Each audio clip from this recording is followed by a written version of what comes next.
You're listening to Life, the Universe, and Everything Else. Today on the show, we test our personalities!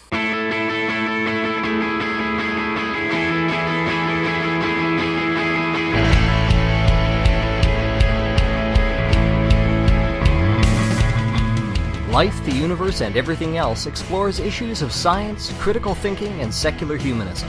If you have questions or comments about the show, or you'd like to suggest a topic, you can find us on Twitter or Facebook, or send us an email at lueepodcast@winnipegskeptics.com. Show notes and references can be found at lueepodcast.com.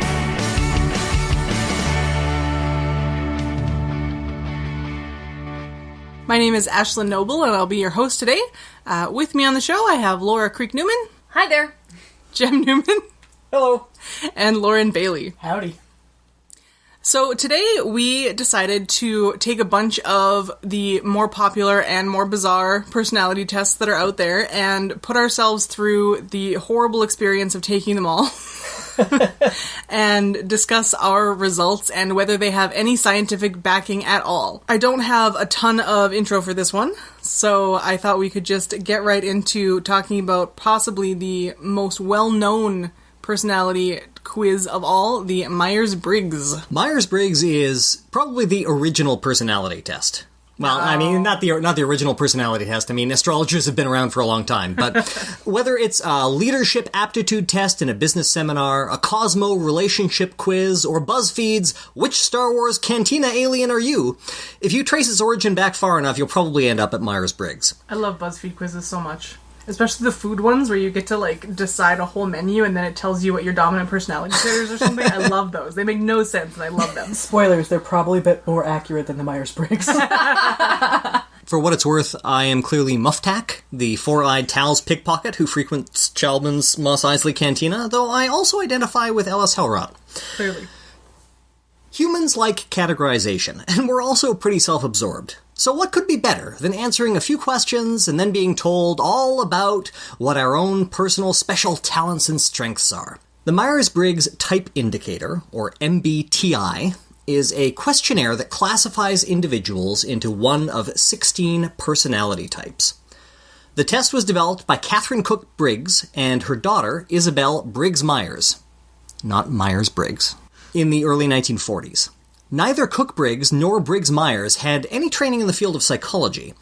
Catherine Cook-Briggs had studied agriculture and was a school teacher, while her daughter had a degree in political science. The Myers-Briggs Type Indicator is based on Carl Jung's speculative model of personality. Speculative being a generous term for something he just kind of thought about, mostly made up. In his book, Psychological Types, Jung theorized that humans experience the world by way of four primary psychological functions: sensation and intuition, which are the perceiving functions, and thinking and feeling, the judging functions. One of these functions can be dominant in an individual, and these functions are moderated by one of two attitude types: introversion or extroversion. MBTI takes these three pairs of traits, sensing versus intuition, feeling versus thinking, introversion versus extroversion, and adds a fourth category, perception versus judging, which it really just tries to determine which of the first two categories is dominant in the individual. Each pair is considered dichotomous. That means either you favor sensing or intuition. Either you're introverted or you're extroverted. Each question in the Myers-Briggs test is a forced choice, with each answer corresponding to one of the two traits in the dichotomy. Are you more firm or gentle? Are you more interested in facts or principles? Do you initiate conversation or wait to be approached? You have to pick one or the other. There is no middle ground. Now, some tests that are based on the Myers-Briggs do introduce some middle ground, but the Myers-Briggs test itself very consciously makes it a forced choice. So you have to choose one of the two dichotomous answers. And some of them are bullshit. Once you've completed all of the questions, you tally the results. Did you respond to the perception questions more often with answers related to sensing or intuition?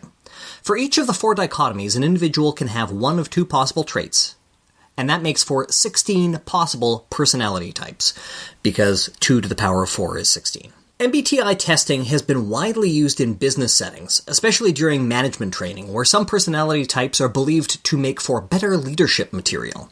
It's also commonly used in evaluating romantic compatibility. Laura and I actually took the test as part of our marriage prep course. Before we go through some criticisms of Myers-Briggs, you all took the test. What did you think? I really hated a lot of the questions. There were some where I just didn't even understand what they were asking. Like, I think the worst one was fundamentals or overtones. Like, what? I don't understand what aspect of this personality they're judging. Yeah, some of the... They wanted to know, do you want, like, the concrete nuts and bolts of what's going on, or do you want the overview and the ideas that it can produce? Then they need to use more than one word. I know, exactly, but that's what they want. Yeah, there were a few that had me scratching my head. One of them was, are you more often a cool-headed person or a warm-hearted person? And I don't think anybody's ever used either of those to describe me. Well, and I don't see those as mutually exclusive at all. Right. Some of the pairs, as you said, Jem, are very much the opposites of each other, so it makes sense. But a lot of them, it's like, how do you believe that you cannot be one or the other? Or why do you think that this is the opposite of that one? For sure. Another one that I found very bizarre was, do you value in yourself more that you are unwavering or devoted? And to me, those things are pretty similar. Yeah, yep. Yeah. And I didn't really understand which distinction they were trying to go for. I think it was looking at more, and this is just my interpretation of their nonsense. How do you see yourself? Are you more of like a hard line, I'm unwavering, or are you, I'm devoted to this? Yeah, I don't know. The test that we took was a free test that is that is based on an older version of the MBTI, because if you want to take the current version, as I'll get into in a little bit, it can get pricey. How did everybody do? What did you get? I failed. You failed. No personality. No. Well, I can go first if you want, because I've done this bunkum like probably a dozen times. Sure. Started when I was in grade 9. The psychologist I was seeing was like incredibly Jungian. Like this was the first thing out of his mouth was the like how wonderful Jung was. So your psychologist was Niles Crane. Go on. Yeah, pretty much. And also, that's what a 14-year-old cares about. We had a conversation because I was that 14-year-old. Fair enough. That was the first out of the many, many times I've done the Myers-Briggs. But most of the time I've either come up with an INFJ or an INTJ rating, depending on where I am in my life. You're laughing, Ashlyn. I got the same. Of course you did. But this time around, both my SN and my TF were 9 and 11 respectively. So that's to say they're very close. A single... Yeah, they were a single digit away. My T/F factor has always been kind of whichever way the wind blows, but I remember the SN being a lot more concrete before, but I haven't taken it in probably about a decade. People change, believe it or not. Mm-hmm. We'll get into that too. Like life experience affects our perception and actions in the future. I've written down my scores here. Introvert, extrovert. Guess what I got? Anybody? Pretty solid introvert. 10 out of 10 introvert. Oh, wow, nice. You won, Lauren. I won. Nobody can talk to me ever. I didn't even get that bad. Because you like people. Mm-mm. You fake it better than I do. Mm-hmm. You weren't on your first day back at work after 2.5 weeks. Yes, I was. Having meetings. Look at all these qualifications she's throwing out there. That's just like the Myers-Briggs test. My SN was 9 sensing and 11 intuitive. Sure, whatever. TF is 9 thinking and 11 feeling. For my judging and perceiving, it was 6 judging to 4 perceiving. According to various write-ups, the INFJ is the protector or the advocate personality type. So my strengths are, apparently, and all the emphasis in here is mine. 1, warm and affectionate. Meh. 2, dedicated to achieving the ultimate relationship. Well, you are collecting lots of partners. It's a bingo card! Going for a full house. Yeah. 3, sensitive and concerned for others' feelings. Sure, we can give them that. 4, usually have good communication skills, especially written. Yes, I can denote sarcasm in 10 different media. 5, I take commitments very seriously and seek lifelong relationships. And this is contraindicated with my borderline personality disorder, so I'm not sure what's real and what is my mental disorders. I am very quick to discard people who have wronged me, so I will cut that relationship off like it's a wart. Number 6, I have very high expectations for self and others, and I'm thinking I'm really jaded. I have no expectations for others. It may be my cuspiness between Gen X and Gen Y, though. Good listeners, nope, not one of those. 8, able to move on after a relationship has ended. And this doesn't make sense with one of the weaknesses below. So the weaknesses, I'm sure I'm going into this way more than you wanted. Tendency to hold back part of themselves. Not good with money or day-to-day life. No, I would be much better with a living wage, because capitalism sucks. Extreme dislike of conflict and criticism. Yep. I'm right there with you. Yeah, I have very high expectations for self and others. For self, not for others. And I have difficulty leaving bad relationships, which is counterindicated with the other one. But that's a nope. I'm actually curious where you are getting these weaknesses from, because a lot of the write-ups that I was able to find, including the one on Myers-Briggs.org, I had trouble finding anything aside from like sort of glowing and fluffy discussions of these type indicators. These were right in that giant pamphlet PDF that you... Oh, Yeah, okay. they're at the bottom. They were, each personality test had it on page 3 of the write-up. Oh, right. Yeah. One thing I have to say is I am super annoyed with this write-up and test thingy because it uses apostrophes after initialisms to denote plurals. But only sometimes. Like, most of the time it does. Occasionally it doesn't. Yeah, the apostrophes after initialisms annoys me. That is one of the things I am super judgy about, and I just couldn't. So, Ashlyn, you said that you got one of the types that Lauren also got? Well, actually, the one that I 50-50'd on was the third one. So I am also an INFJ/IN TJ. TJ, yeah. INTJs are quintessential technical writers, so you could come and work with me. Yeah, so I was either the protector or the scientist. And, I totally see why these things appeal to people, because I was reading the write-ups, and it's just like astrology. When you are reading the thing, you go, yeah, that sounds like me, yeah, that sounds like me, that sounds like me. Yep, that's the Forer effect at work. Yes. And I think one of my favorite bits of analysis that I saw was this person likes to make projects out of your relationships and goals, and like that ties in so well to like how I always want to have all these different goals happening and projects that I'm working on. Is this why I get gold stars? No, that's for doing your chores, honey. Oh. That's why you don't get any. You're walking. I drove you here. I have the keys in my purse. So yeah, like I could definitely see myself in both of those categories. It appealed to me that I think it was the protector one is like only 1% of the population has this type, and I'm like, ooh, I could be special. And that's, quintessentially my personality. I want to be weird and different and pick the purple puppy. I sure had difficulty with some of the questions. Like some of them, it was literally like a coin flip. I don't know what either of these means, and I don't care. I pick this one. So maybe if I took a different version of the test, it would be more definitive. Like the I and the J were, for sure, those were pretty clear. The two in the middle were very iffy. Laura? Extrovert. I actually split the difference on extrovert and introvert. I got 5 and 5 on that, so I chose extrovert. You're an ambivert.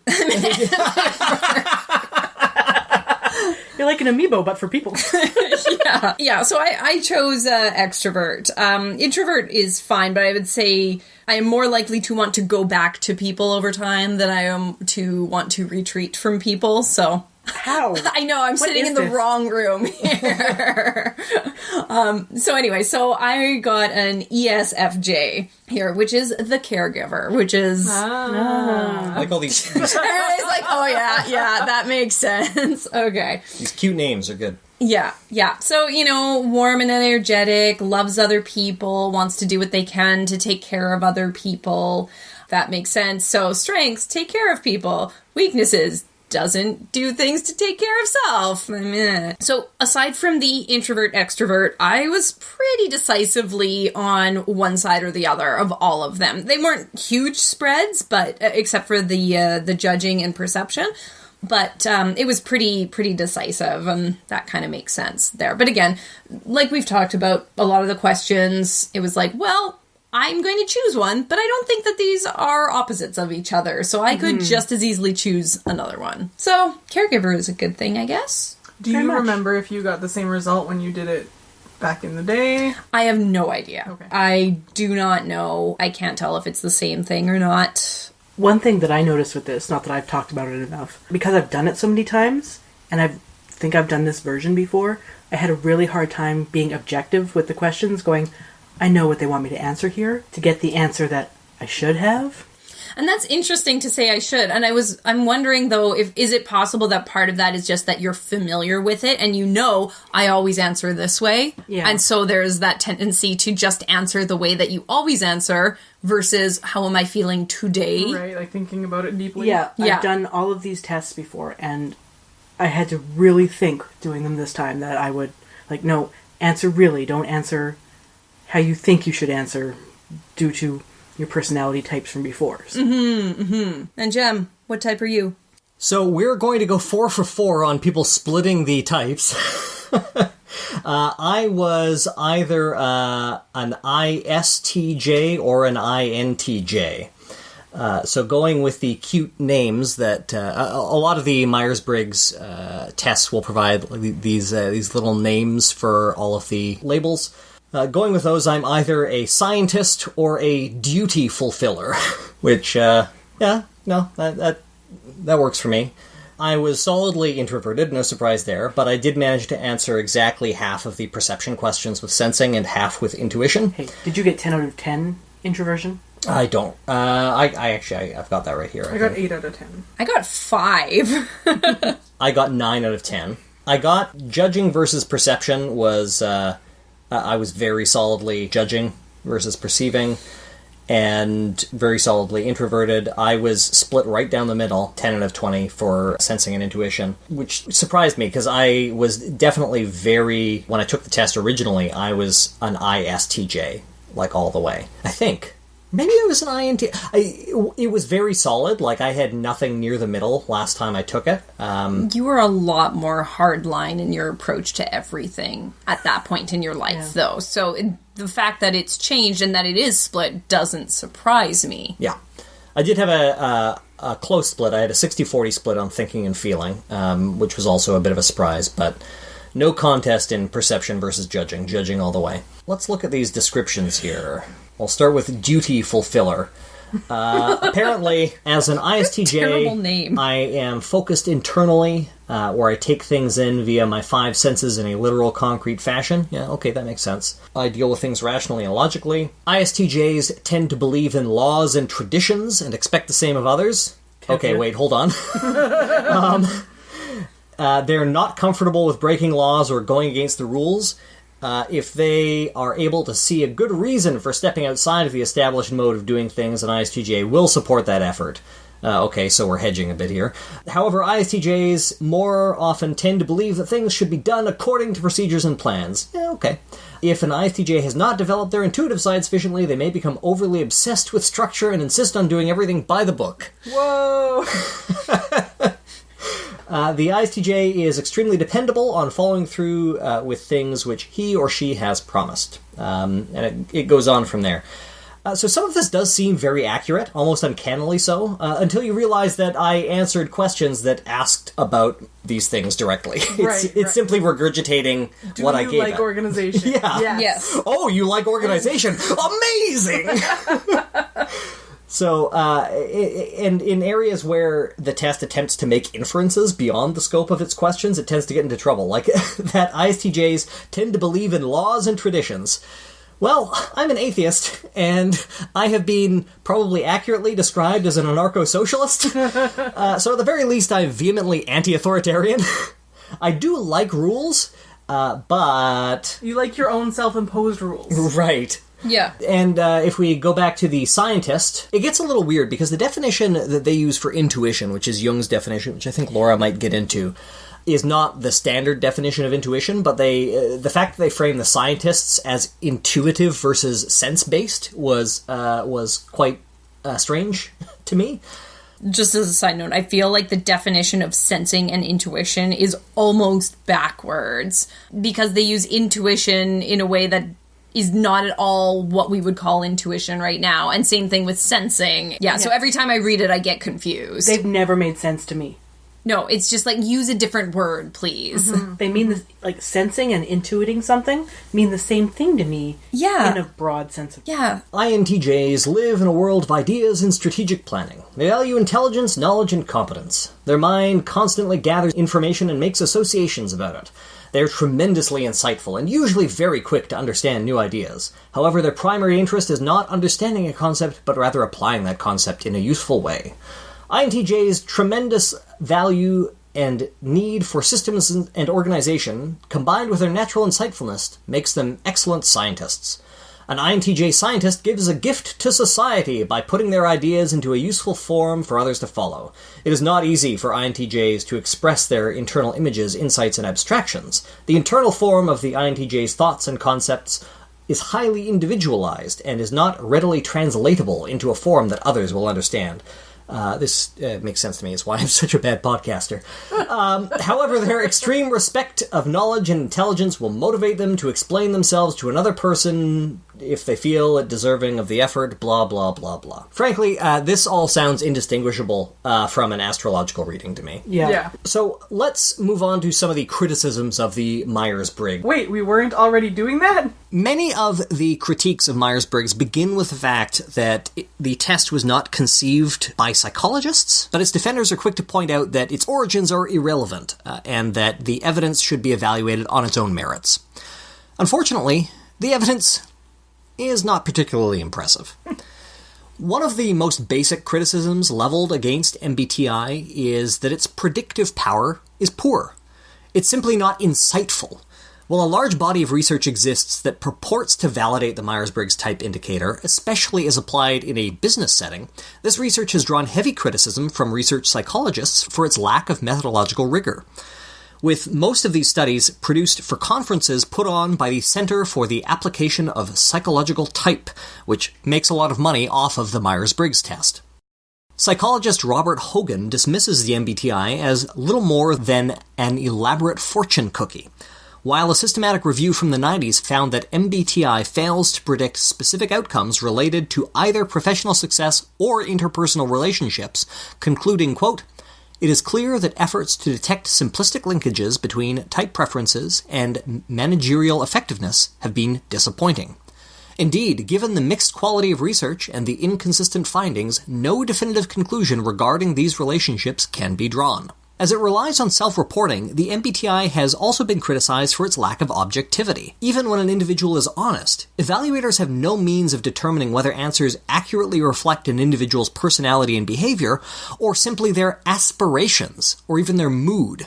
And this is something that I found when completing all of these tests that we did for this episode.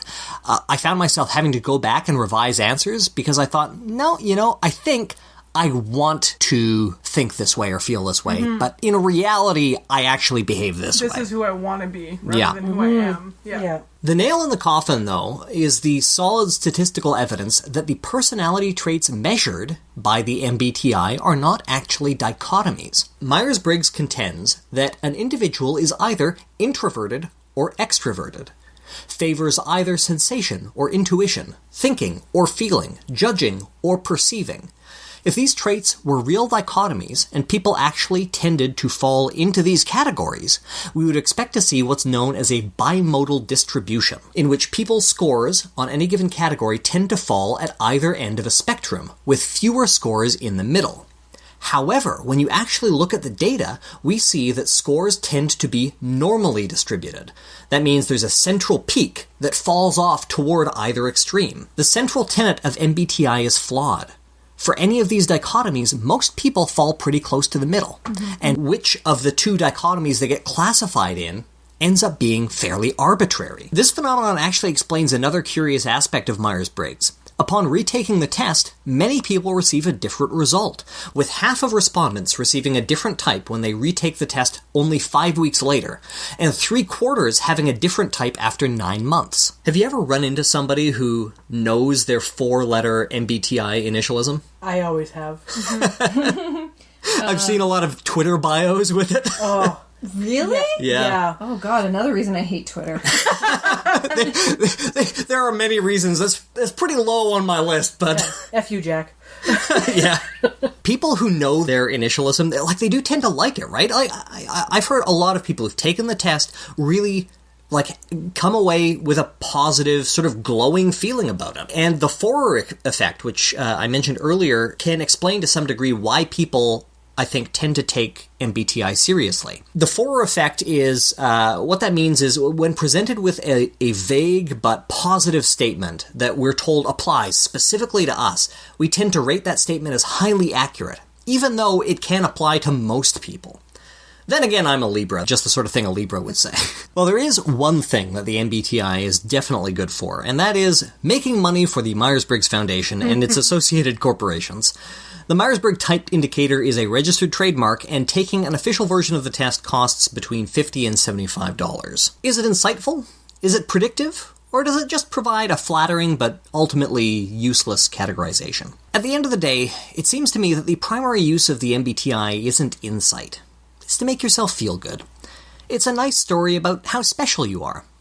And that's fine. It's important to feel good about yourself. But Myers-Briggs sells itself as so much more than that.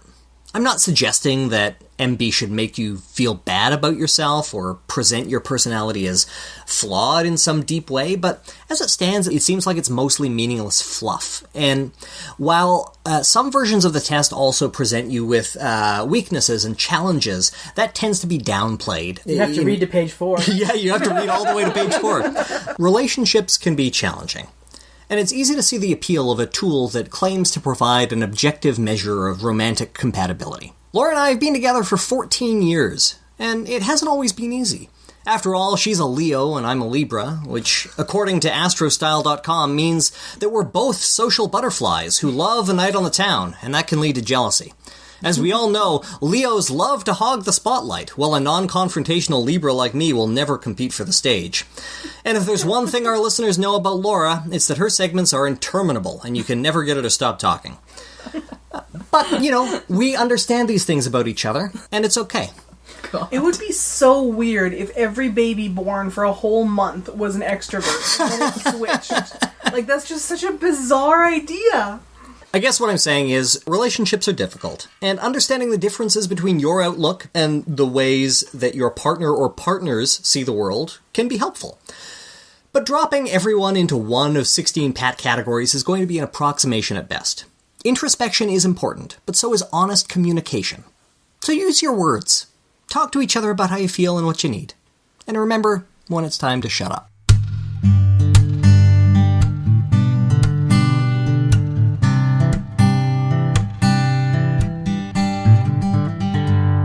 So, as mentioned, there are hundreds and hundreds of personality tests that are based on the Myers-Briggs. Has anybody ever done the OkCupid quiz? No. Yes. I don't think so. So the OkCupid quiz had a dozen subtypes that you could be, and you were supposed to find people who were the compatible subtypes, and it was really, really ridiculous. Is that what their algorithm was based on? Initially, but then you could also answer a million other questions. Mm-hmm. Okay. Yeah. But the first thing you were supposed to do was take this dating personality quiz. Okay. Yeah. So we're going to talk about a couple others that are based on the MBTI, starting with DISC. First of all, before I get to DISC, as we were listening to Jem pontificate, if you go to wizards.com, you can take the D&D alignment test. So that one is not based on Myers-Briggs. I'm going to do that one right now. I'm chaotic good. Well, I know what everybody tells me I am. Wizards.com. Yeah, Wizards of the Coast. Do I have to? No. Okay. That's above my nerd threshold for the day, I think. Do it live! Oh, I like this. Do you respect the leaders of your family? They're often out of touch with my life. Yeah. Yeah. I actually find the questions in this one much more relevant to my life than the Myers-Briggs question. Yeah. Sorry. Your community is threatened with invasion. Wizards has been reading too much Molyneux.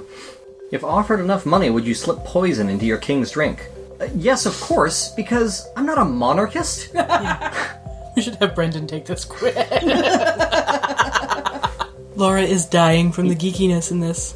That nerdy. It's very nerdy. Your threshold for nerdy is so skewed. I'm just gonna say, all three of you. Like, it's not more nerdy than a fantasy novel. It's not that most of these. You are guys do D&D not specific. understand how not nerdy my life is, okay? Ashlyn, she's one of them normal people. So I'm a weird to normie me. over here, okay? Just I'm having a hard time with this poison question. I think I'd warn the king, hoping to get riches from it. Oh, boy. This quiz is a lot longer than I thought it was. I'm sorry. It's almost done. It seemed much shorter while Jem was talking. Alright, so I got chaotic good. Ashlyn. Chaotic neutral. Ooh. Dave keeps telling me I'm chaotic neutral. Laura. Lawful good. You paladin. This is a good thing. Okay. It's a lawful thing. Jem. Chaotic good. I got, like, the least good one, and everybody always tells me I'm lawful good. You are lawful good. Not according to this quiz. Because you're pretending to be a murder hobo. No, I'm not. I answered as me. Alright. Live diversion aside, who's ready for the DISC personality model? I don't understand it at all. Why is only one letter not capitalized? I couldn't figure out what one of the letters stood for. So this is a very bad test. I clicked around, and I was pretty sure I figured out all of them except for I. Because there's only 3 categories, D, S, C. And that's why the I isn't capitalized. Why do you get an I rating then? What? Oh, do you? I only Yeah. have 3. No. What? No, you have this... confused. Well, let me explain. Okay. The DISC personality model was first developed by psychologist William Moulton Marston, who also contributed to the creation of the lie detector, the systolic blood pressure test, and... Jem? Wonder Woman. Oh, yeah! I forgot that the lie detector guy was Wonder Woman. We shouldn't call him a lie detector. No, it's not. I mean, maybe. His wives were. Because DISC is a wholly owned property, it is very difficult to find any sort of non-proprietary information with a cursory Google search because they have scrubbed the internet of anything bad about them. In 1928, Marston published Emotions of Normal People, in which he elaborated on his newly created DISC model. And Marston views people behaving along 2 axes, with their attention being either passive or active, depending on the individual's perception of their environment as either favorable or antagonistic. By placing the axes at right angles, 4 quadrants form, as you can see on the podcast with the fact that I'm making a cross with my arms. Each of these quadrants describes a behavioral pattern. Dominance produces activity in an antagonistic environment. Inducement produces activity in a favorable environment. Submission produces passivity in a favorable environment. And compliance produces passivity in an antagonistic environment. Marston posited that there is a masculine notion of freedom that is inherently anarchic and violent, and an opposing feminine notion based on love allure that leads to an ideal state of submission to loving authority. There is so much to unpack there. Let's start unpacking with the near erasure of Elizabeth Holloway Marston, who was both a psychologist and an attorney. She also worked on the development of the DISC model and the systolic blood pressure test, and several writers refer to her, sadly unpublished work, more than they refer to her husbands. The Marstons had another polyamorous partner, Olive Byrne, who raised their combined 4 children, while William researched and appeared in Gillette commercials, and Elizabeth supported the family as an attorney and a psychologist. So both Elizabeth and Olive were personality models for Wonder Woman, and it's a shame that their stories are continuously overshadowed by William, including in the recent biopic about their lives. I'd like to see that. Anyway, back to DISC. In 1956, Walter Clark, an industrial psychologist, constructed the DISC assessment using Marston's theory of the DISC model. He did this by publishing the Activity Vector Analysis, which is a checklist of adjectives on which he asked people to indicate descriptions that were accurate about themselves. About 10 years later, Walter Clark Associates developed a new version of this instrument. It was called self-description. Ooh. Instead of using a checklist, this test forced respondents to make a choice between 2 or more terms. So there's your false choice again. Factor analysis of this assessment added to the support of the DISC-based instrument. So an I, along with my entire department, took the most recent version of this disc test last year. For purposes of this podcast, we took the free assessment because I couldn't find my 40-page printout from my work assessment. But if I recall correctly, the results I received were fairly similar. The ones that we did on this free test contained way more advertisements than the one that my office paid for, though. The DISC acronym now stands for Dominant Direct, Inspiring, Interactive, Cautious and Careful, Supportive, Steady. Why do they all have to have two? And why are they in the wrong order? This is terrible. That would be dicks. You copy from Wikipedia next time, Newman. The results are laid out in a surprise disc shape, with the D and the I in the upper left and right, and the C and the S in the lower left and right. Dicks.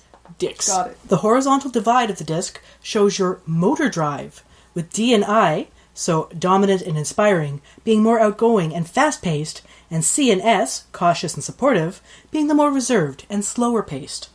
The vertical division of the disc shows your priority drive, with dominant and cautious being task-oriented, and inspiring and supportive being people-oriented. The further you are on the outside of a quadrant, the stronger your response to that trait is. So, clear as mud? That clear anything up for anybody? Sure. All just kind of flowing past me. You want to find another D&D quiz to do? So the conceit of the DISC test is that it shows you your natural and internal style, who you are, as well as your adapted or external style, who you present to the world. From what I've seen, this is unique to this test, saying, this is who you are and this is who you present. So that was like the big conceit for this one. I thought that was kind of cool. I thought that was interesting, too. According to this test, my style is C/SD. So I have a blend of cautious, supportive, and dominant traits, with cautious being my most prominent trait. As they refer to it in the business, I'm high C, but don't drink me.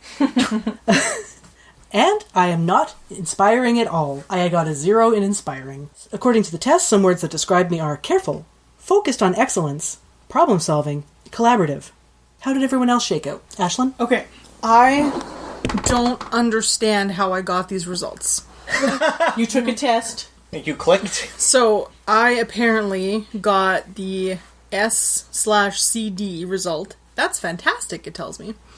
I think everything's going to say that's fantastic. So you are supportive and steady. No, I'm supportive, cautious, and dominant.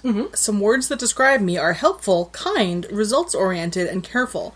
I chose all of the answers that were basically, don't make me talk to people. I don't understand how I got helpful and kind out of that. It doesn't make sense. I know. It doesn't. Yeah, that's all I have to say. This test is garbage. Laura? I got the CS style, so I only got 2. So I'm mostly cautious and somewhat supportive. My cautious traits are probably a little stronger than my supportive traits, as it says. So, words that describe me are critical thinking, careful, committed to quality, and helpful. Yeah, but I don't know. Also, I'm reserved, and I probably prefer individual or small group interaction, and I prefer to work alone, or with 1 or 2 other people. Like, not necessarily. Yeah. You probably like to get things done in a way that protects other people's feelings. Where did you get that from? The person who wrote this is an idiot. So no. I can see this.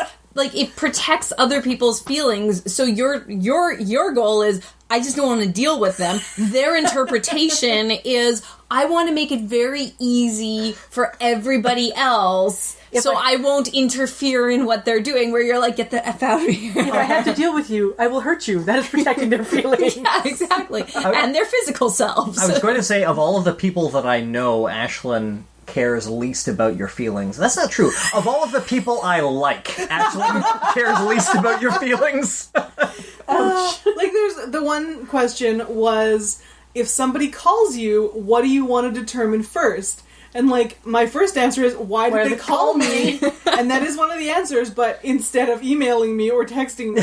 And then one of the possible answers is, can I talk to them? No! Yeah, Ernest, stop calling. Yeah. So one thing, though, this test doesn't measure any extroversion or introversion traits, and so that's where they make assumptions about how people would want to interact with other people, I think. It's more based for a work group kind of thing. Yeah. Yeah, it's very clearly workplace focused. When you are in a group of other people and you have a task, which role do you fill is what it's for. I think if anybody ever did this as like a pre-employment thing, I would not get hired. I don't know, it seems like you're really helpful, so... Jem, what did you get? So I got, like, no useful answer. None of us did. You have a blend of doer, supportive, and cautious traits. From the results we have so far, we cannot tell which of these traits is strongest in you. You may have a very balanced blend of all three traits. So, I got an equal, indistinguishable blend. In a way that sounds totally meaningless. Some words that describe you are decisive, logical, analytical, and helpful. They then move on to try to complete the sale. So one of the big problems that I had with this, aside from the thing that I mentioned earlier where it was hard to distinguish between aspirational versus like what I would really do, is that in their answers they join together a whole bunch of things that are not related to each other. So one of the choices was, the way I see myself most is A, doing, driving, and accomplishing. B, patient, kind, and helpful. C, logical, factual, and correct. D, friendly, fun, and persuasive. What does, like, friendly and persuasive have to do with each other? Patient and kind and helpful are all distinct. So, like, the fact that those are all, like, linked together, I see myself as one of these things, but not all three. Sort of like when you're taking an exam and it's like A and B, A, B, and C, A, C, and D, and you're like, well, I know A and D are right, so I'm gonna guess that C is gonna go along with this. I don't agree, but I'm picking this answer. One thing that I found really annoying in the paid version of this test, at least the version that I did through my office, requires you to enter an honorific in the preamble and all of the printed test results, because you do the test online and then you go to the big meeting and they hand out your test results so everybody learns at the same time what they are.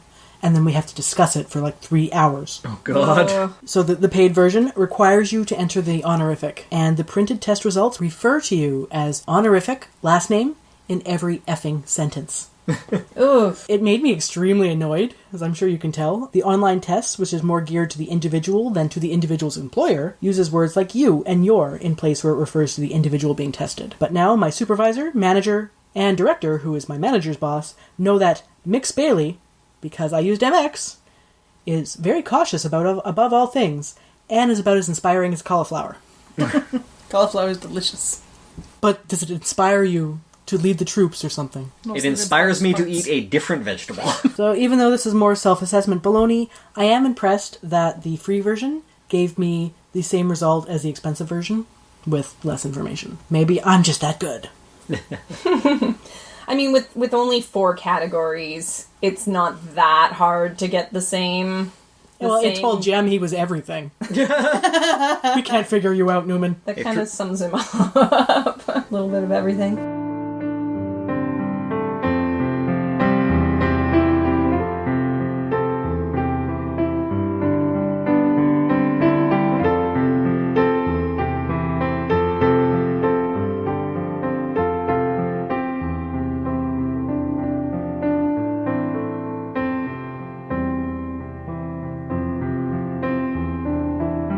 I think Laura had the most ridiculous personality test.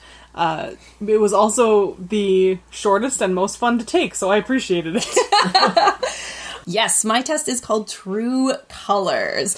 And like Lauren, I was also introduced to my test in the workplace at a day-long seminar, if you will. No, Wait, what? You did this for work? And it took a day? Yep, because often, or usually, this test is administered during day-long or weekend-long sessions. It's part of the training package. It's the test that we did, I found for free that probably shouldn't be out there, but is, and I took it. Otherwise, it costs something like $50 a person to do it online. And that's just to do the online thing. Never mind having the facilitator come out and tell you all about your true colors and how to interact with each other. Every business, like we're past the heyday of like business seminars and workplace consulting, I think, to some extent. That was such a grift. Like the 90s. I think that provided most of the money for my family to live, but still. So, of course, everybody wants their workplace to work smoothly and effectively, and people to be harmonious and that. But, so yeah, I was first introduced to this at work, and it was, at the time, it was fine.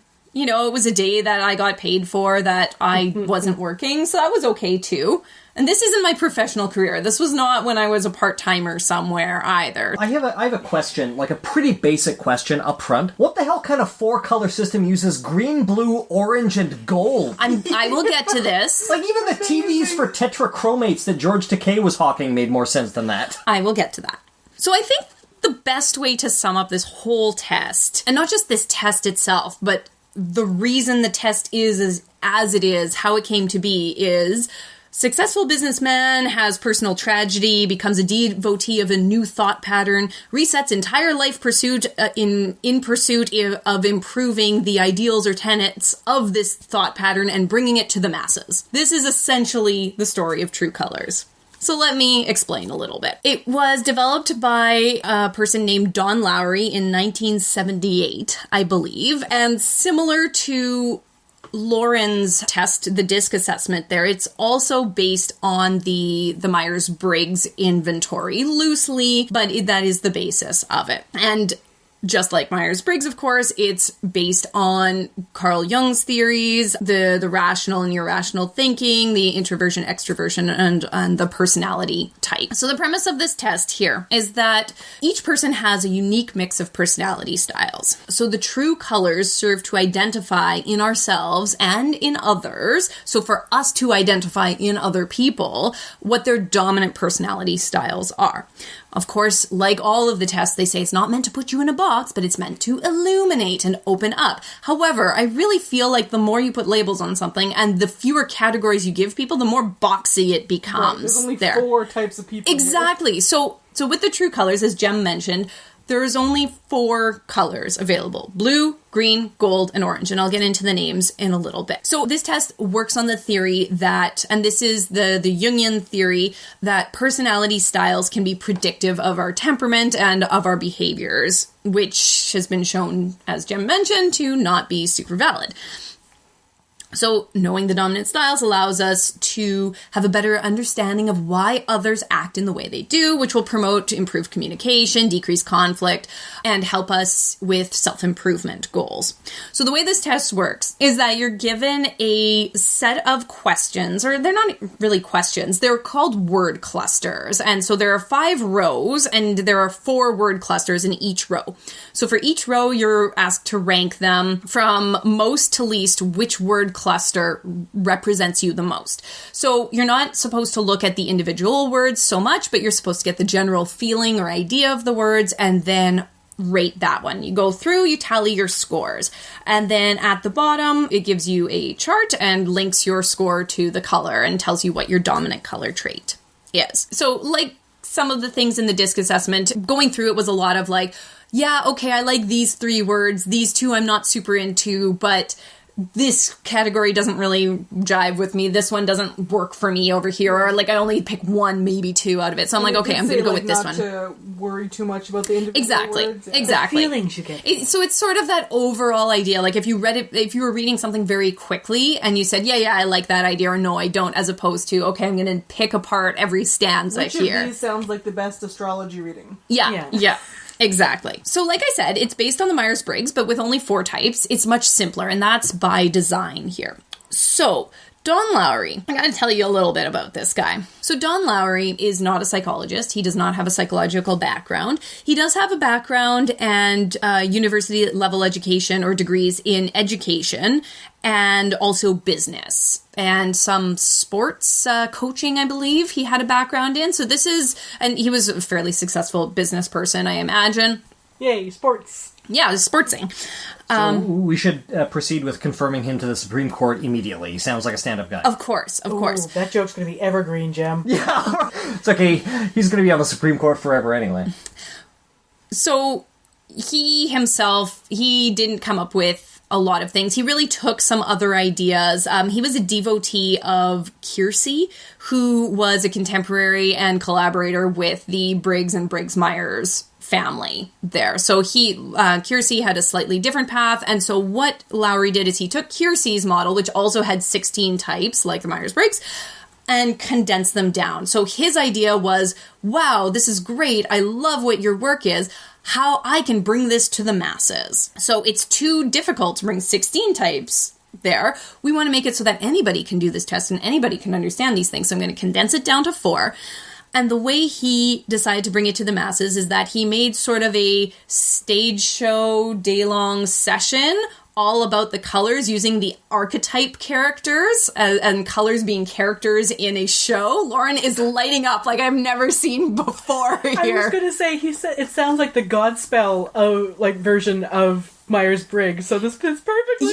Yeah. So apparently, right when he was starting it, he mounted this one-man show and he played all 4 colors and held character cards saying which color he was and things like that. And apparently, according to this essay that his wife wrote all about his process and about him, it was incredibly well received, and that spurred him on to continue developing True Colors International, the company that sells these workshops and testing. And so Cyndi Lauper reruns. Yeah.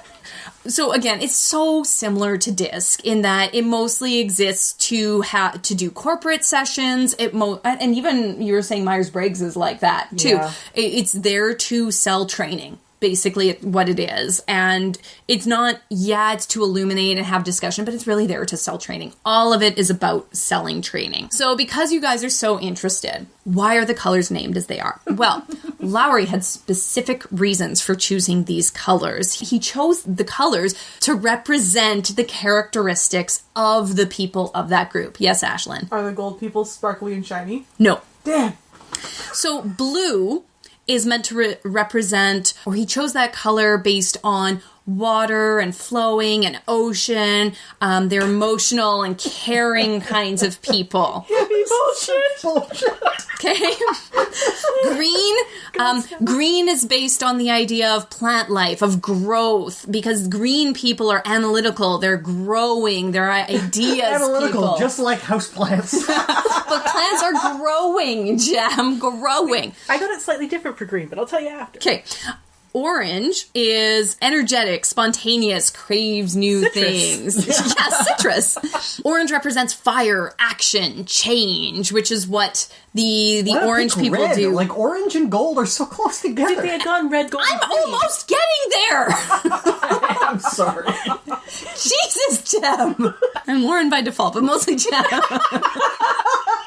You picked a test that's too ridiculous. We can't stop. Okay, and gold is based on the idea of the earth and its resources. It provides structure, protection. Gold people like and provide order, organization, and rules.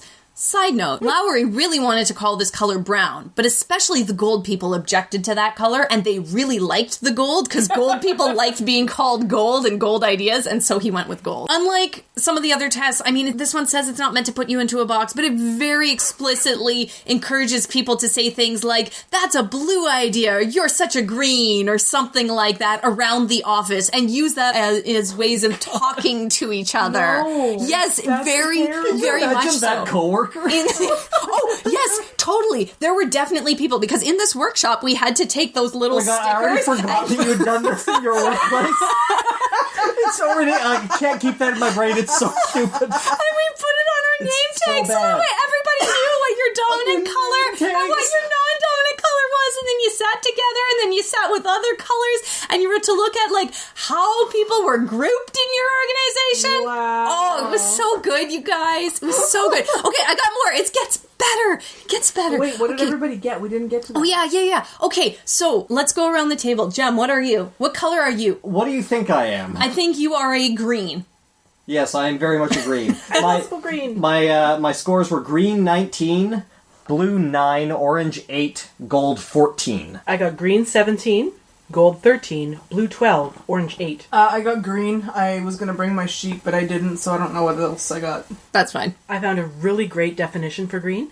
What's that? To be a green means to stand ready. In the Trolloc Wars, we were often called the Battleaja. Shut up! I know it's a nerd thing. She said trolling. What the hell else could it be? such a kick out of this test. I just remember doing it. I'm like, I don't want to look up other tests. I'm going to do this thing. Okay, I've got more. It's good. We talked about the color types, how everybody should identify as their color, and then you can understand, yes. Did you actually say what you were? No. No, not yet. I'm a gold this time, which differs. I was a blue before. Ooh. This was 7 years ago, and life is different and things like that. I was blue gold 7 years ago, and now I am gold blue. So the difference was 2 points. It's not a big deal. It's probably like yourself, or like yourself as well, Ashlyn and Lauren, who have kind of flip-flopped between different categories for things at different times. So nerd, not a nerd. Yes. We're getting it. I like order and structure and rules, and I really blame my children for all of that. So what evidence is there for this? Well, their website goes on and on about the research that they have and they've done to verify the validity, the content, and the construct of this. 16 to 20 years ago, they conducted some research. What they did is they took a sampling of people attending these True Colors workshops and or trainers of these workshops and put them through these tests, as well as some 100 level psych students. So anybody who's taken intro psych has done this kind of thing before. And obviously first year psychology students are the most reliable and applicable to all people. Oh God. Anyway. So they did do some research. The primary researcher was also a True Colors master level trainer. Trained psychologist, but very entrenched in the system here. So they found that their results were reliable. So they did retest with a 5 to 6 week gap with these groups, and they found a reliability coefficient of 0.94, 1.0 being perfect. So that's very high. So however, most people got the same color. So most people got the same color that they did the first time. Now, for myself personally, I know, N of 1, but over a 7-year span, that changed. So I really think that their 5 to 6 weeks is probably not indicative of things. Their content validity means, does it measure what it says it does? And so it got similar results to both DISC and the MBTI there, which is unsurprising. They ask the same types of questions and that. It's just a repackaging. Construct validity, so this is where they ask the participants to rate. Do you think that these answers are actually reflective of you? And they got very high marks from those people there.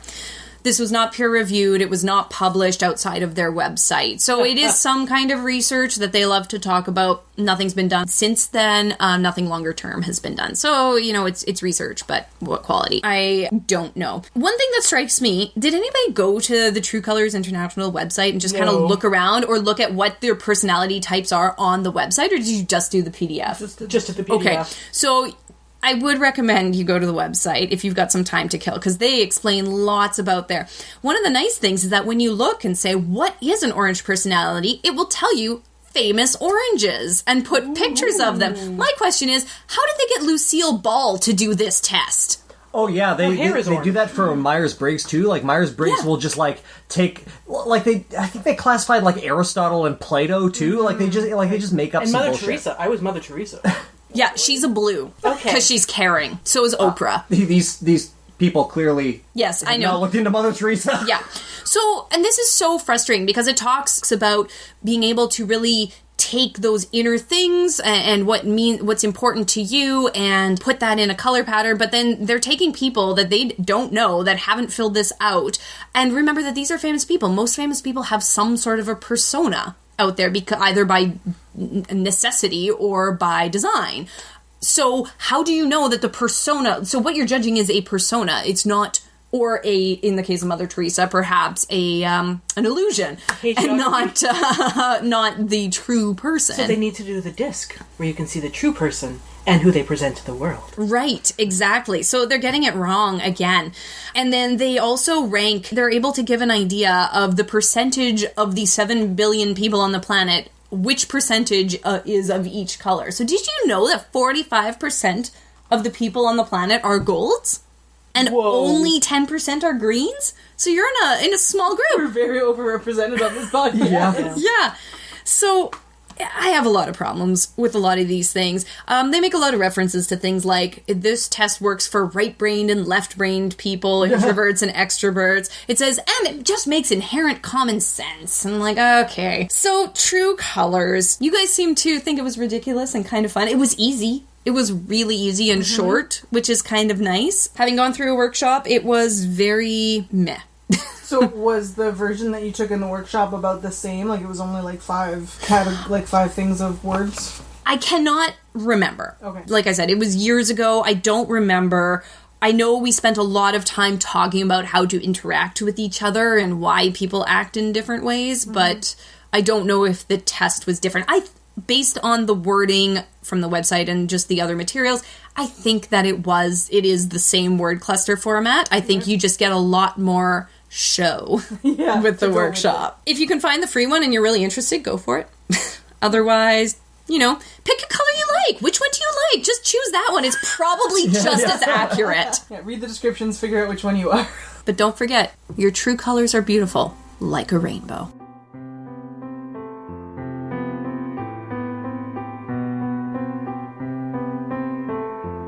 So I decided to tackle a type of personality testing that I heard about on the Curiosity.com podcast, and they seem to be really big into the fact that this kind of personality testing has some scientific backing. It is called the ocean or canoe or Big Five testing. So the premise behind it is that there are 5 essential personality traits, and underneath each trait there are some like subtypes, and everybody's personality can be broken down into those types. There are a lot of quizzes out there that are based on this type.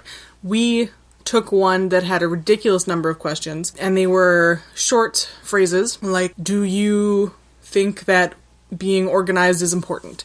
And you could rate it, was it most accurate? It's like very inaccurate, moderately inaccurate, neither accurate nor inaccurate, moderately accurate, and very accurate. Yeah, that was the one, yeah. So it's like a statement about yourself. I feel that this is... Right. Yeah.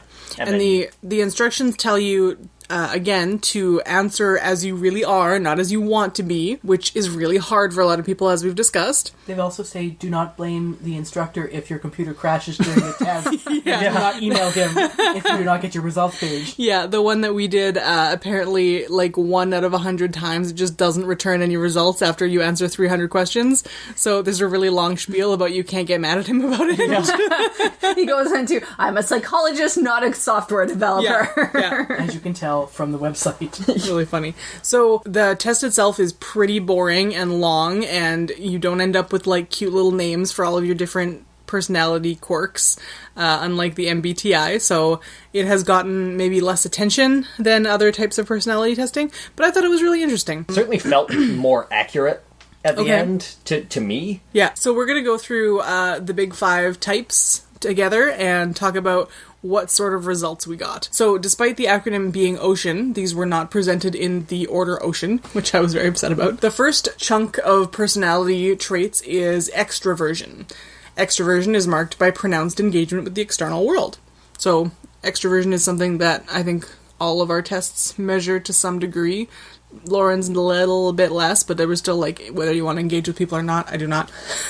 And then the subcategories underneath extroversion are friendliness, gregariousness, assertiveness, activity level, excitement seeking, and cheerfulness. So I surprisingly scored a 52 on extroversion. Whoa. Which is so most of my extroversion apparently came from my cheerfulness. So because I am generally positive person, I got points for extroversion. Want mine?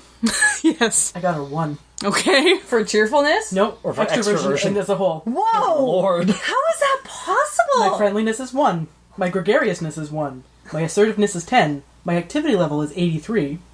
My excitement seeking is 25. And my cheerfulness, 1. Activity level, though, just to clarify, it refers to, like, moving around and busyness. It doesn't refer to, I think so. like Well, physical first activity. doing stuff. Yeah, doing Yeah, stuff. It doesn't mean that you fast-paced, busy like to be lives. doing stuff. No. It just means that, like, so people that just feel busy or feel they need to be doing things will have a high activity level, Right. even if it's not pleasurable to them. Yeah. Yes. That's me. Yeah. Yeah, I gotcha. My extroversion score was 29.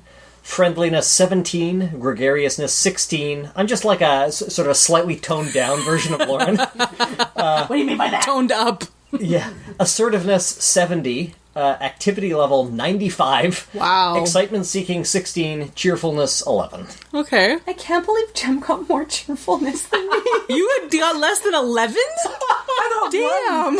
Okay, To be fair, I did 3 of these and I was feeling particularly down, and every test made me feel worse and worse about myself. So I did retake this. These are my original results. I retook this yesterday because I'm like, okay, I wonder if things changed. I think my cheerfulness still didn't go up a ton there, but my second score of extroversion did go up a bit. Okay. Anyway, so my first version, I'm just going to go with the first one. I got 36. So again, I'm kind of surprised that I'm less extroverted than you. Friendliness 59, gregariousness 75, assertiveness 6, unsurprising to me. Activity level 82, excitement seeking 22, and cheerfulness 5. So. Okay. Yeah, my other big score under extroversion was assertiveness, where I got 87. So I am assertive and cheerful, which does not make me extroverted. I will end you. Pretty much. This test also goes into a big spiel about how none of these things are bad things to be, and so you shouldn't feel bad. Like, there's one that's called morality, and so you shouldn't feel badly if you score low on being moral, which seems like a bad thing to name it if you don't want people to feel bad. My guess, and I don't remember the test that well, but my guess is that it's like how important morality is to you, not like what your moral it's similar to that, is. but we'll get to that. Okay, so the next big trait is agreeableness. So agreeableness reflects individual differences in concern with cooperation and social harmony. Agreeable individuals value getting along with others. They are therefore considerate, friendly, generous, helpful, willing to compromise their interests with others. Disagreeable individuals place self-interest above getting along with others. They are generally unconcerned with others' well-being, and therefore unlikely to extend themselves for other people. Sometimes their skepticism about others' motives causes them to be suspicious, unfriendly, and uncooperative. But again, none of these are bad! Okay, so, agreeableness. I got a big old 27. But apparently I scored high on sympathy, which is one of the traits. I scored a 75 on sympathy, a 3 on modesty. Very bad at being modest about myself, apparently. So she with the head covering. Well, there was a bunch of questions about, like, do you think that you are inferior to other people? No. So, there's where that score comes from. 66% on trust, 35 and 34 on altruism and morality. 66% on trust? Yeah. I feel really I bad trust about my people. scores. Alright, how did you do then? My big domain for agreeableness, I got a 7. Ouch. My trust was 1. My morality, 1. My altruism, 1. Oh my god. My cooperation, 7. My modesty, 79. And my sympathy, 99. Wow. So, I talked about this before, but I think that both Jem and Lauren have a problem with how they see themselves versus how they actually are. And so I think that, especially for things like whether you trust people, you... Well, we do have anxiety disorders. Yes, exactly. And so when you're saying, when the test is asking, do you trust people, you say no, but like in real life, you actually do trust people more than a 1. I trust you. I trust Dave. These two are a little suspicious. They decided to breed, so I don't trust them that much. So how moral are you, Jem? How moral? I got 65 on morality. My total agreeableness was 51. My trust was 7. Morality 65. Altruism 30. Cooperation 51. Modesty 42. Sympathy 99. Woo! I maxed out a few of these. I sympathize with you with that one. So overall, I have a 68 for agreeableness. My trust was 83, so I make up for Lauren. And what was yours, Jim? 7. I make up for you guys. Morality 45, altruism 66, cooperation was 4, which is really weird. Yeah. Because the definition, individuals who score high on the scale dislike confrontations. So you're all about the confrontation. And those who score low are more likely to intimidate others and to get their way. I got that too. I do not like confrontation. Yeah, I see it for you, Ashlyn. Really, yeah, like for you, like Did you take this on a day when your toddlers were particularly persnickety? I will sometimes push and say, no, I want it my way, but generally I'm like, no, I'm not going to have this confrontation, whatever. So So that doesn't Yeah. make any sense to me. Modesty 75 and sympathy 95. So not as high as you guys, but almost. So I did want to read the definition of morality, how they put it here. High scorers on this scale see no need for pretense or manipulation when dealing with others and are therefore candid, frank, and sincere. Low scorers believe that a certain amount of deception in social relationships is necessary. Yeah, that's So- me. That is a really weird thing to call morality. I know, right? Like, so it's like a very that's like odd being definition. polite. Yeah, like how much of a mask do you need for social situations? All of one. All mask. Yeah. So I got 34, which they call average. I think anything from like 30 to 80 70, was yeah. was pretty average. I found that to be a strange definition. Yeah. I wish they had called it like frankness or something. Yeah, that makes sense. Because that's more about what it is. If you have high morality, you just say things as they are. And you don't feel you Well, the like, just need call to it candy honesty. Well, any of these, I'm going to get a 1 and feel like I hit the whammy. Womp womp. So my sympathy score surprised me as well. So I got 75 on sympathy. But the sympathy thing says, people who score high on the scale are tender-hearted and compassionate. They feel the pain of others vicariously and are easily moved to pity. So that does kind of work for me. But low scorers are not affected strongly by human suffering. They pride themselves on making objective judgments based on reason. They're more concerned with truth and impartial justice than with mercy. So that also kind of goes for me. Are not a teenage boy on the internet, though. Yeah, like, there's a lot of... I only feel feelings on my way to interpreting things with my brain, like cold hard logic. Yeah. There's a lot of, like, logic, rational virtue signaling that is just sort of a convenient mask Okay. for being selfish and not caring about others. So I tend to be highly skeptical of claims to value objectivity at the expense of caring about shit. Okay. Yeah. Yeah. And I do, like the fact that I do genuinely care about shit. Yeah. And I'm borderline, which essentially turns into I care about shit too much. Any other comments on agreeableness facets? So our next one is conscientiousness, which is an interesting one. It concerns the way in which we control, regulate, and direct our impulses. Yay! Impulses are not inherently bad. Aww. Occasionally, time constraints require a snap decision, and acting on our first impulse can be an effective response. Okay, so conscientiousness. 33 for Ashlyn. Apparently I'm very impulsive. Really? Laura? For conscientiousness, 43. Jem? 67. 1! What? 1! I don't understand how you could possibly have Yeah. done the same test that I did. I don't... I did yeah. the 300 question test. Yeah, me too. So mine is apparently average at 33. It means I am reasonably reliable, organized, and self-controlled. Reasonably. I like to live for the moment and do what feels good now. My work tends to be careless and disorganized. See, but that's not true. I set clear goals and pursue them with determination. People regard me as reliable and hardworking. My self-efficacy was only 33, but my orderliness was 92. See, I got 50 and 29 there. 1 and 33. I thought the orderliness was interesting because I could tell while I was doing the quiz, there were a lot of them like, do you like an orderly environment? Yes. But also, do you leave shit around your house? Yes. So Yeah. it kind of canceled each other out. Yeah. This was my lowest scoring one of all of them. Self-efficacy 1, orderliness 33, dutifulness 1, achievement striving 1, self-discipline 2, cautiousness 2. Don't worry, we're both going to score high on the next one. Yeah, next one, we're all the winning.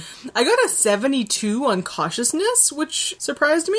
I It's guess weird. I got a 16. because I wasn't super big on bungee jumping, I But- guess. On disc, I got like a high C cautiousness. Apparently high scorers on cautiousness take time when making decisions, but that is way naysayed by everything else on this category. Laura, any stickouts for you? You're very orderly. I am very orderly, 87 on that. Cautiousness, 67 again, not surprising for me. No, I don't think anything was really surprising for it. So we have 2 stars in the next category, neuroticism. Duke it out, duke it out. Well, I got 1 low score. In my vulnerability, that's the lowest score I had in this domain. It was 98. So you got a solid 99s across the board for Yep. neuroticism. Mine was not quite that high. I got a 99 for neuroticism with a 99 for anxiety. Anger was only 92. Depression only 91, which seems low to me. Self-consciousness 93. Immoderation 88. And vulnerability 92. Jem, did you fail at depression? I'm easily upset, even by what most people consider the normal demands of living. Yep. People consider you to be sensitive and emotional. I got 88 on neuroticism, so I'm not too Really? far behind. Oh, yeah. That's Anybody Put on a want to good math. guess where my score was? 3. I'm going to say not 3, but less than 20. I'm going to say 33. 38. So almost all of my scoring in this category came from immoderation, because there are questions like, do you like to eat? Damn straight. Hell yeah, I like to eat! Give me some cake. Yeah, I got 94 in immoderation. I got 99. How am I the scold in our family? And everything else was pretty low. I got a 48 in vulnerability. I never looked up the definition of that one. What is vulnerability supposed to mean here? High scorers on vulnerability experience panic, confusion, and helplessness when under pressure or stress. Low scorers feel more poised, confident, and clear thinking. Your level of vulnerability is average. Alright. I think you do more than you do. I know. Alright, so that was neuroticism, and I believe we have one more left. This is the one that really threw me for a loop in my results. It is called openness to experience. Openness to experience describes a dimension of cognitive style that distinguishes imaginative, creative people from down-to-earth, conventional people. Open people are intellectually curious, appreciative of art, and sensitive to beauty. They tend to be more aware of their feelings, yada yada yada. Closed people prefer familiarity over novelty. They are conservative and resistant to change. They prefer the plain, straightforward, and obvious over the complex, ambiguous, and subtle. One of the things that I noticed in this one is the intellectual style of an open person may serve a professor well, but research has shown that closed thinking is related to superior job performance in police work. I bet!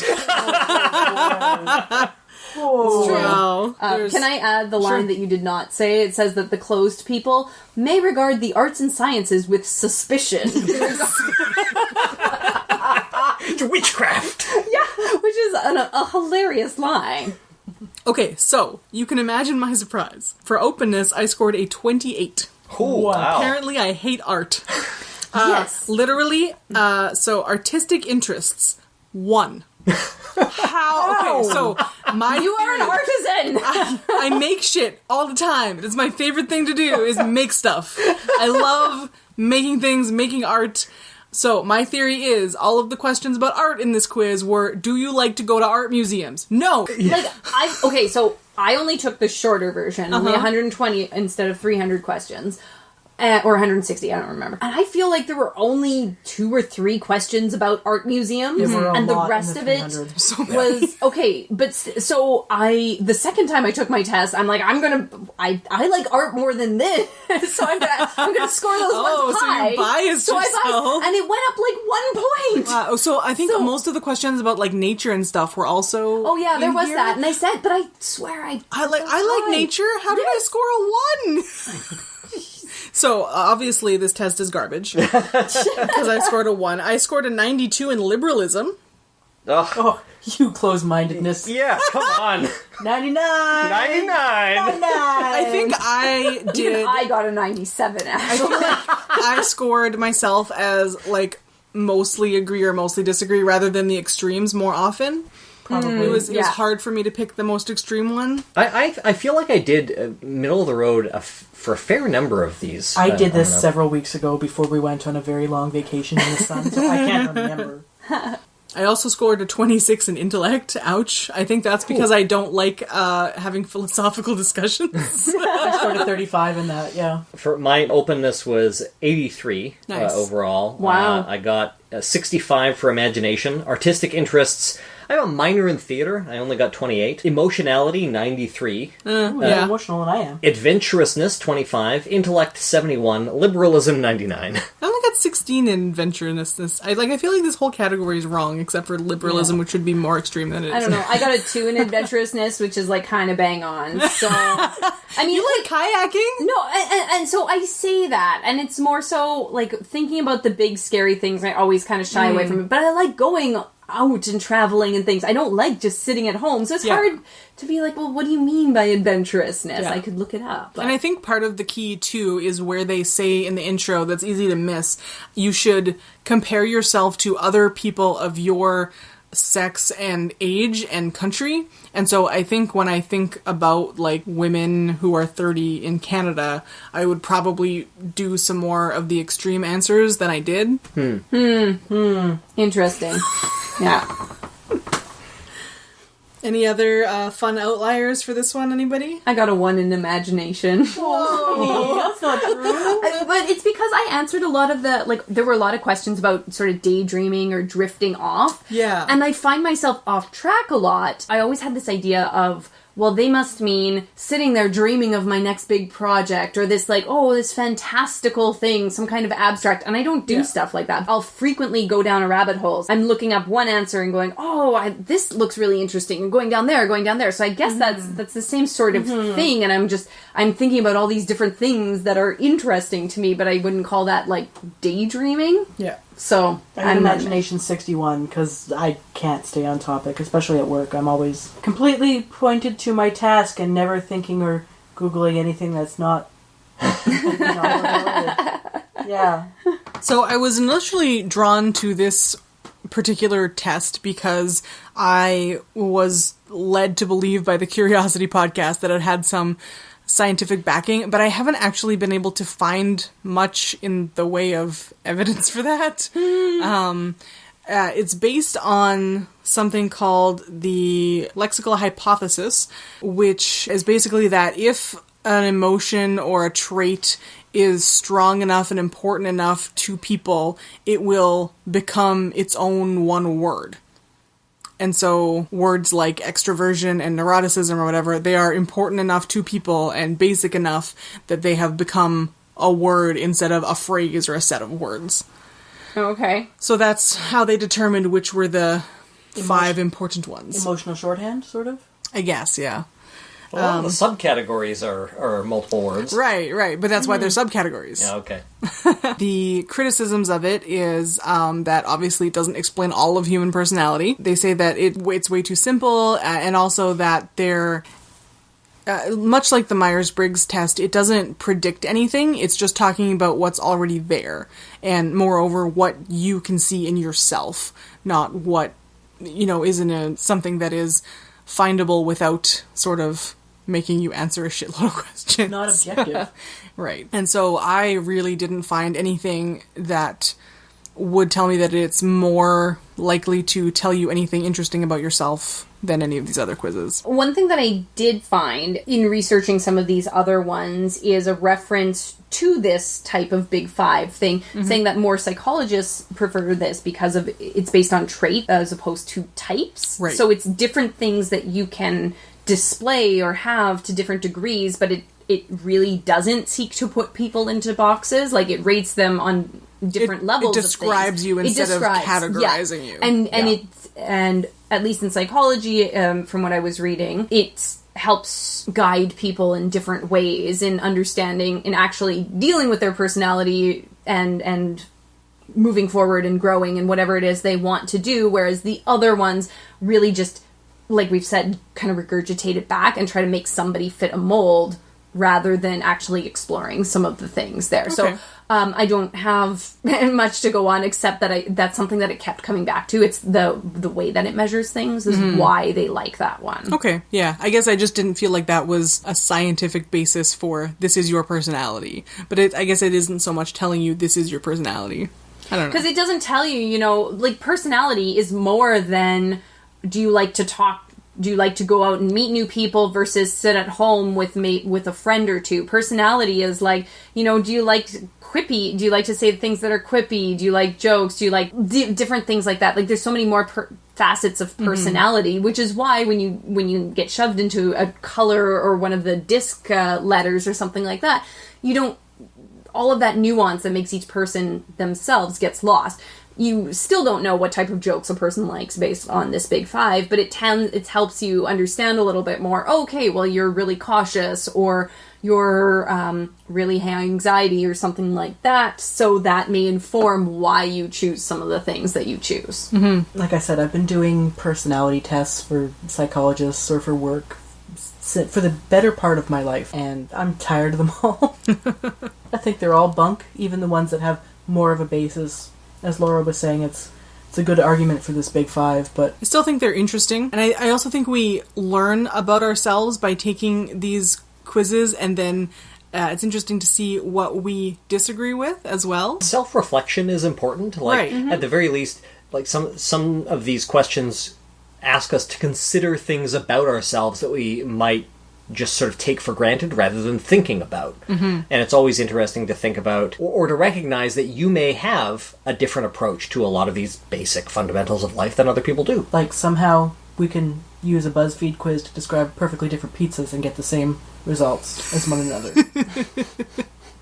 Yeah, which pizza toppings do you like? Somehow Lauren and I get the same answers despite being omnivore/vegan. Well, that's all for us experimenting on ourselves for this month. What are we talking about next month, Jem? Next month we'll be talking about patent medicine. Woo! Dibs on morphine. Cocaine? That's in all of them. Yeah, the answer is pretty much they all had alcohol, morphine, and cocaine in them in different ratios. Laudanum. And radium sometimes. Yeah. Don't give it away. All right. Get your Curie here. We'll be back with that next month. Thanks for joining us. Have a good night. Night. You've been listening to Life, the Universe, and Everything Else. If you have any questions or comments, or you'd like to suggest a topic for the show, send us an email at lueepodcast@winnipegskeptics.com. If you want to show your support, give us a review on iTunes or Stitcher, follow us on Twitter or Facebook, or just share the show with a friend. Our music is produced by the very talented Ian James, and this episode was edited by Lauren Bailey.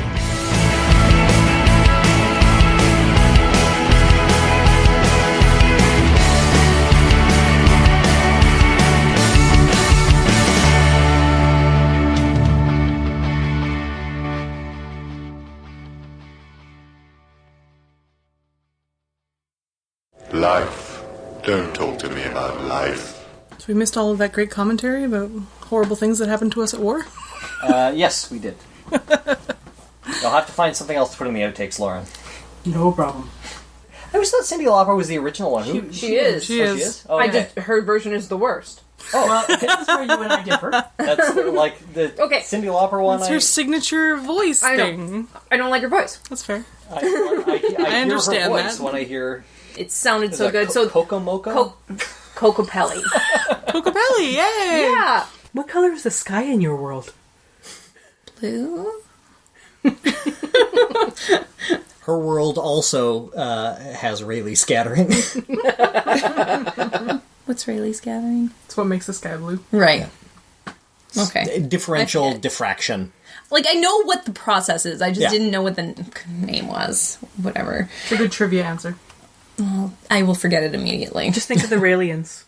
That's unfortunate. I don't know. Like I feel like they're pretty okay as far as alien sex cults go. They're Ashlyn's favorite alien sex cult. You picked on. See, and I think I've always been pretty naturally indisposed against astrology because I'm a Cancer. No, but the part that has always made me think that astrology is bullshit is that, like, the defining feature of the Cancer sign is supposed to be being very close to your mother. No.